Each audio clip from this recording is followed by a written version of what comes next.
Hello दोस्तों, कैसे हैं आप लोग। हम उम्मीद करते हैं कि आप लोग अच्छे होंगे। आज थोड़ा न्यूज के बारे में बताएंगे।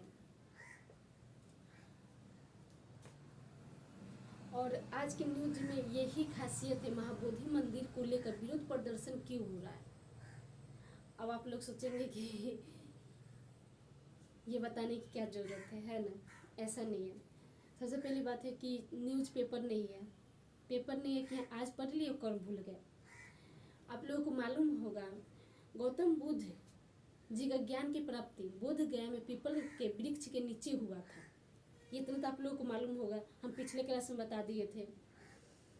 अब सबसे पहली बात है, बोध गया में महाबोधि मंदिर के प्रबंधन को लेकर विरोध प्रदर्शन क्यों हो रहा है, इसके बारे में जानेंगे। फिर महाबोधि मंदिर का इतिहास क्या है, इसके बारे में जानेंगे।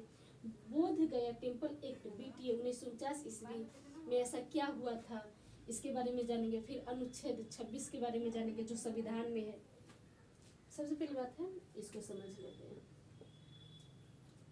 महाबोधि मंदिर अभी अभी बताए हैं, गौतम बुद्ध का ज्ञान की प्राप्ति मिला था। महाबोधि मंदिर को लेकर विरोध प्रदर्शन क्यों हो रहा है। अगर आप सोशल मीडिया पे एक्टिव होंगे तो इतना जरूर मालूम होगा कि महाबोधि मंदिर को लेकर विरोध प्रदर्शन हो रहा है, लेकिन क्यों हो रहा है इसके बारे में बताएंगे। अखिल भारतीय बौद्ध मंच AIBF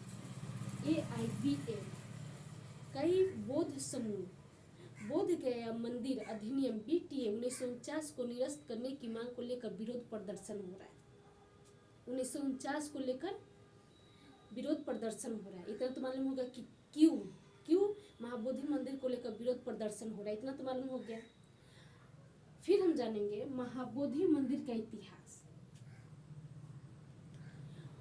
बोध गया मंदिर का निर्माण सम्राट अशोक जी ने करवाए थे। कब करवाए थे? 260 ईसा पूर्व में। किस धर्म को अपनाने के बाद? तो बौद्ध धर्म को अपनाने के बाद 13वीं शताब्दी तक बोध गया मंदिर का प्रबंधन बौद्ध भिक्षुओं के द्वारा किया जाता था। इतना तो जान गया। अब जानेंगे महाबोधि मंदिर के इतिहास के बारे में जानेंगे। फिर बोध गया टेम्पल एक्ट BTA 1949 ईस्वी के बारे में जानेंगे। आप अगर सोशल मीडिया पे एक्टिव होंगे तो आपको जरूर मालूम होगा कि बौद्ध भिक्षु कह रहे हैं BTA को रद्द कीजिए, 1949 ईस्वी को रद्द कीजिए। चलिए 1949 ईस्वी क्या है इसके बारे में जानते हैं। भारत स्वतंत्र के 2 वर्ष बाद, जब भारत आज़ाद हुआ था 1947 में, तो 2 वर्ष के बाद 1949 में बिहार सरकार ने 4 हिंदू समुदाय को और 4 बौद्ध समुदाय को मतलब थी महाबोधि मंदिर के प्रबंधन को संभालने की इजाज़त दिए थे 1949 ईस्वी में। इसी को रद्द करने की मांग को लेकर विरोध प्रदर्शन हुआ। समझ में आया ना आपको। अगर आप कहेंगे कि मैम आप विस्तार से समझा दीजिए बोर्ड पर लिख कर, तो हम समझा भी सकते हैं। अब देखिए, अनुच्छेद 26 भारतीय संविधान के भाग 3 में मौलिक अधिकार जो 12 से लेकर 35 तक अनुच्छेद है, उसी के बीच अनुच्छेद 26 में साफ साफ लिखा गया है, धार्मिक मामलों के प्रबंधन की स्वतंत्रता, अपने हक के बारे में, अपने हक के लिए लड़ने का अधिकार पूरा है, अपने धर्म के बारे में बोलने का पूरा अधिकार है।